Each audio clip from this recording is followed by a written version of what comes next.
अनेक सुविचारों की चर्चाएं, जीने की कला और ऐसा करना चाहिए, ऐसा नहीं करना चाहिए इत्यादि उपदेश, ये करो वो करो, ऐसे आदेश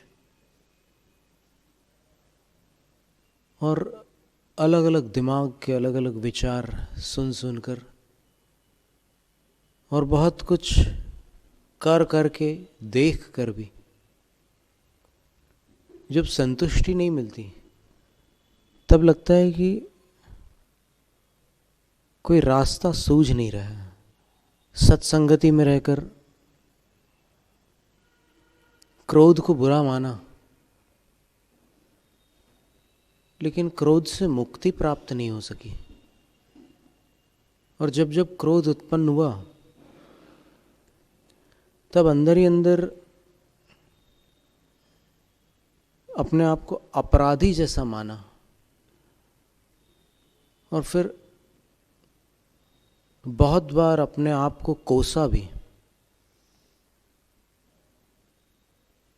कि कितने दुर्बल हो तुम, कितने असमर्थ हो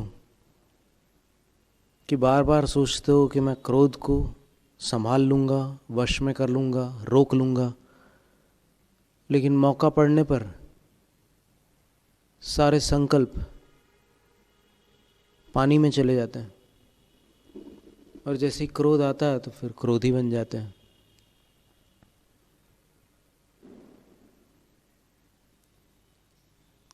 तो अपनी बुराइयों से कैसे मुक्ति प्राप्त की जाए, ये एक प्रश्न हमेशा खड़ा रहता है। बहुत सारे उपदेश सुन सुन करके भी कुछ समय तक थोड़ा असर रहता है अच्छी अच्छी बातों का, लेकिन वापस जब अपन अपने में लौटते हैं तो ज्यों के त्यों रहते हैं। तो गाड़ी धक्का दे करके कब तक चलाएंगे? ये सारे उपदेश और सारे प्रेरणा वचन एक प्रकार से प्रेरणा ही है, धक्का ही है, लेकिन अपना इंजन भी तो काम करे। जब तक अपना इंजन काम नहीं करेगा तब तक धक्का दे दे करके गाड़ी गुजरात, महाराष्ट्र, कर्नाटक ऐसे दूर प्रांतों से शिखर जी तक जाना मुश्किल है। उत्तर प्रदेश यहाँ से भी शिखर जी तक कोई गाड़ी को धक्का मार मार करके नहीं ले जा सकता, उसकी हद है। तो हमारे कहने का तात्पर्य है कि दूसरों के भरोसे अपना सुधार करने की आदत छोड़कर खुद अपने अंतर्बल से अपना सुधार करना अधिक उत्तम होगा। और इसलिए हम आपको कोई मार्गदर्शन या निर्देशन या उपदेश आदि नहीं देना चाहते। हम सिर्फ एक जानकारी देना चाहते हैं कि उंगली पकड़कर चलने वाले को कभी अपनी मंजिल प्राप्त नहीं होती।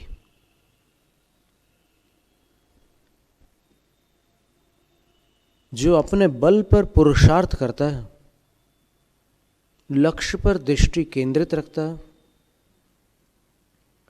और पुरुषार्थ की प्रक्रिया को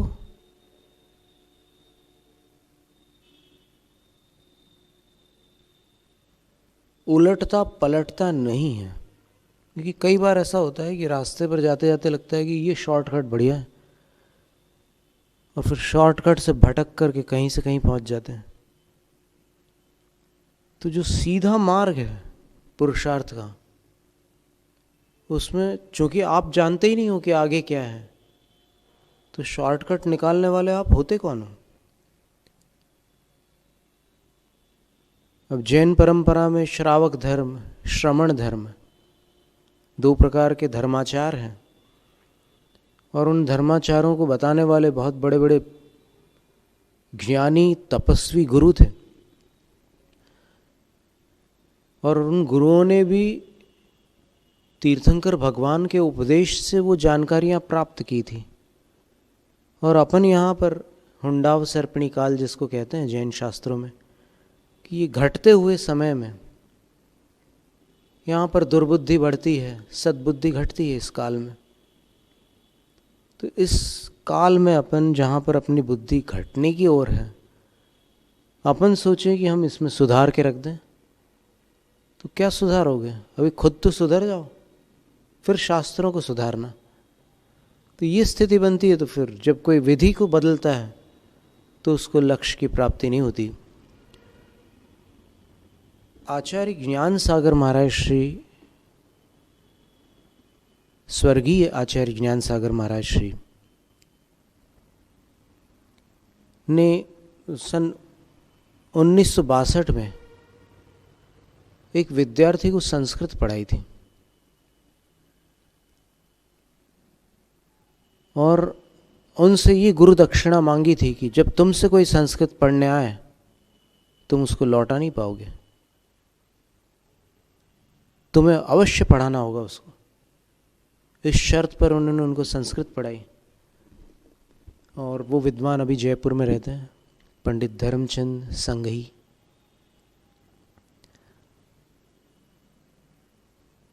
उन्होंने गुजरात में एक बार जब हमसे मुलाकात हुई, हमारी उनसे मुलाकात हुई, तो बड़ी मार्मिक बात बताई। उन्होंने कहा कि अलग अलग प्रकार की मान्यताएं चलती है लोक में। कई मूर्ति पूजक होते हैं, कई मूर्ति पूजा पर विश्वास न करने वाले लोग भी होते हैं, सब अपने अपने ढंग की आराधना करते हैं। तो जैसे जैन परंपरा में दिगंबर आमनाय जो है, यहाँ मूर्ति पूजा स्वीकार की गई है, और इसमें यदि किसी को आपत्ति हो तो हम एक विनम्र दृष्टांत देना चाहेंगे कि आपत्ति अपेक्षित नहीं है, क्योंकि आप उसकी दृष्टि समझ लेंगे तो फिर आपके अंदर विवाद खड़ा नहीं होगा। जब अपन सामने वाले के दिल को समझते हैं तो अपना दिमाग शांत हो जाता है, और जब अपन अपने दिमाग को लगाकर उसकी विधियों को देखकर त्रुटियां निकालते हैं तो दिल और दिमाग दोनों अशांत हो जाते हैं। तो एक दृष्टांत ये है कि किसी की जेब से 100 रुपये का नोट बाहर गिर गया मार्केट में, और पास में कोई घोड़ा या कोई गाय या कोई जानवर खड़ा हुआ है। वो उस नोट की तरफ आता है, तो जिसका नोट गिरा है उसके क्या हाल होते हैं? उसके मन में क्या विचार आता है? केवल एक विचार आता है कि नहीं, कि कहीं खा ना जाए, सिर्फ यही विचार आता है। और वो बनती कोशिश उस नोट को बचाकर हिफाजत से अपनी जेब में रख लेता है। क्यों? और मान लो उस नोट के साथ 2-4 और कागज़ के टुकड़े गिर जाएं, कुछ खाली कागज़ गिर जाए जिसमें किसी का नंबर भी ना लिखा हो, कोई और एड्रेस वगैरह कुछ ना लिखा हो, बिल विल भी ना हो, और ऐसी फालतू का कागज़ गिर जाए और वो खा ले, तो तकलीफ होती है क्या? क्यों नहीं होती? क्योंकि उस कागज़ के टुकड़े को आप साधारण कागज़ का टुकड़ा कह रहे हैं और मान रहे हैं, और इस कागज़ के टुकड़े को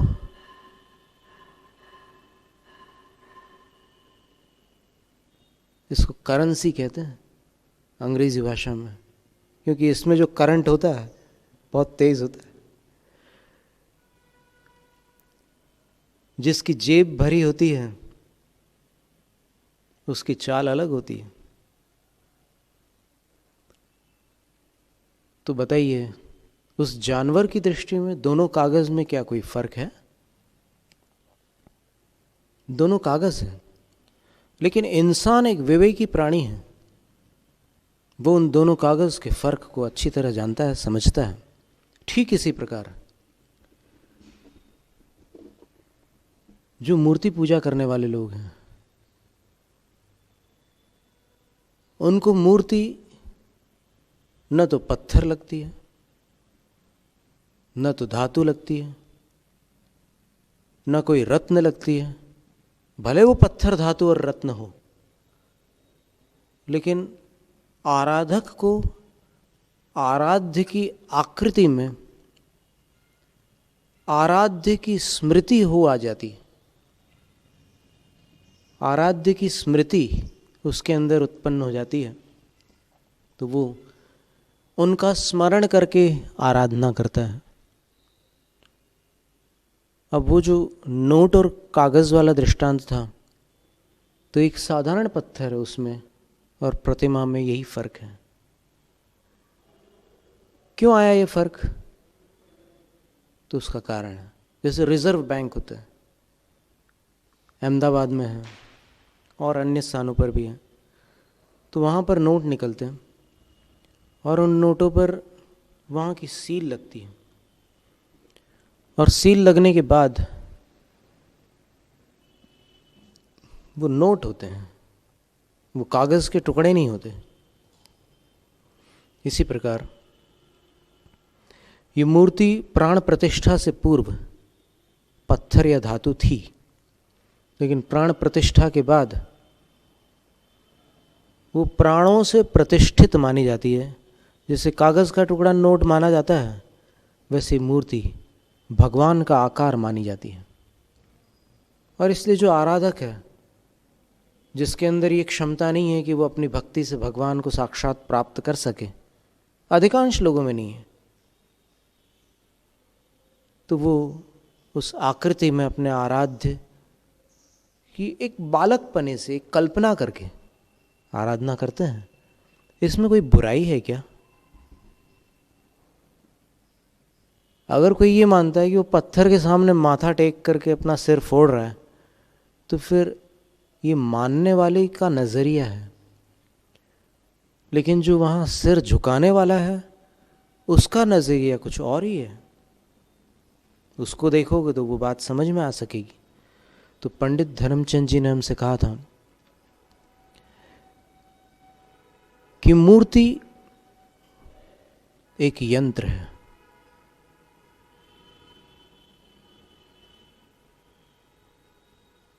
प्राण प्रतिष्ठा विधि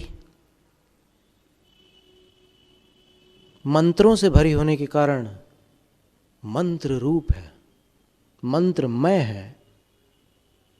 मूर्ति यंत्रात्मक होने से, एक आकार होने से यंत्रमय है, प्रतिष्ठा मंत्रमय है, और आराधना की विधि तंत्र है। इसके बाद ये चढ़ाना, ये बोल करके ये चढ़ाना, और इस विधि से आराधना करना, ये सब जो विधियां क्रियाएं होती है वो तंत्र शास्त्र का विषय होती है। अभिषेक कैसे करना, भगवान को यहाँ विराजमान करना, और किस प्रकार से विराजमान करना, वहाँ नीचे श्रीकार लिखना, आदि आदि जो कुछ भी क्रियाएं हैं वो सब तंत्र हैं। मंत्र, यंत्र और तंत्र, ये तीनों शब्द निरर्थक नहीं है, इनका बड़ा महत्व है। प्रतिमा एक ऐसा यंत्र है जो प्रतिष्ठित है और साकार है, आकार सहित है। कई ऐसे भी यंत्र होते हैं जो चौकोर होते हैं, कुछ गोलाकृति होते हैं, वृत्ताकार, अलग अलग आकृतियों के यंत्र होते हैं। कुछ त्रिकोण यंत्र भी होते हैं, और उन यंत्रों में जब प्राण प्रतिष्ठा की जाती है तो फिर उनके परिणाम भी देखने में आते हैं। एक बार हम अपना एक संस्मरण सुना दें। सन 94 की बात है, कटनी में हम एक स्वाध्याय शिविर में उपस्थित थे। बड़ी भव्य वाचना चल रही थी और उस समय एक ब्रह्मचारी जी थे, विनोद जी भिंड वाले। उन्होंने एक यंत्र लिया और हमें एक स्वास्थ्य में कुछ व्याधि थी, तकलीफ थी। उस यंत्र का अभिषेक किया और वो जो अभिषेक का जल था, हमसे कहा कि ये लगा लीजिए महाराज। हमने लगा लिया और उस तकलीफ में आराम हो गया। तो वो यंत्र उसी तकलीफ के लिए बना हुआ था। और ऐसे अन्य भी अनेक अनेक रंग यंत्र होते हैं जो अपना अपना कार्य करते हैं, और इसमें कोई अंधविश्वास वाली बात नहीं है। कुछ अंकों की एनर्जीज हैं, कुछ अक्षरों का पावर है। साइंटिफिकली अपन देखें ना, क्योंकि अपन साइंस तो लगा सकते हैं ना, किसने रोका है अपने को? जहाँ जहाँ गुंजाइश है वहाँ पर आप विज्ञान को लगा करके देखो, समाधान मिल जाएगा कि ये कार्य कैसे होता है। पानी डाल देने से कार्य होता है क्या? आप ऐसे किसी तांबे के पतरे पर पानी डाल करके देख लो, बीमारी नहीं मिटती। लेकिन उन अंकों वाले पतरे पर डाल करके देखोगे तो फिर बीमारी मिट जाती है। क्या कारण है? खोया हुआ जानवर वापस लौट करके आ जाता है। ऐसी अनेक शक्तियां होती है। तो वो शक्तियां कोई ऐसी अवैज्ञानिक और अंधश्रद्धा वाली रूढ़िवादी बात नहीं है, उसमें कुछ रहस्य है, सार है। अलग अलग अंकों की अलग अलग शक्तियां होती है। 8 के अंक की अलग शक्ति होती है। न्यूमेरोलॉजी में, अंक ज्योतिष में अंकों की अलग अलग क्षमता बताइए। 9 के अंक की अलग शक्ति होती है। 8 के अंक में विलंब हो सकता है, 9 के अंक में आध्यात्मिकता हो सकती है, 7 के अंक में मिस्टिकल नंबर बोलते हैं 7 को, 6 का अंक कला का अंक है, 5 का अंक मित्रता और बुद्धि का अंक है, 4 का अंक यूरेनस का अंक, यानी एक दूसरे नज़रिए से सोचने का तरीका होता है उसका। सब लोग जिस दिशा में सोच रहे हैं उससे अलग ही हटकर सोच सकता है वो। 3 का अंक गुरु का अंक होता है, और उदारता, सात्विकता और लीडरशिप, नेतृत्व शक्ति उसमें पाई जाती है। 2 का अंक मानसिक होता है, चंद्रमा से संबंधित होता है। तो 2 के अंक में वैचारिकता होती है, बहुत प्रकार के विचार उसके मन में उठते रहते हैं। फिर 1 का अंक भी शासन का अंक होता है, शासक होता है 1 के अंक वाला, और प्रकृति है। अब फिर उसके साथ में और भी बहुत सारे फैक्टर्स होते हैं। अब खिचड़ी जो होती है दाल चावल से तो अवश्य बनती है, लेकिन ऐसे ही दाल चावल को रखे रहो साल भर तो फिर नहीं बनती, विधि से बनती है। तो इसी तरह ये सारी बातें हैं। तो उनका कहना था कि यंत्र मंत्र और तंत्र में से अगर किसी को भी आप घटाओगे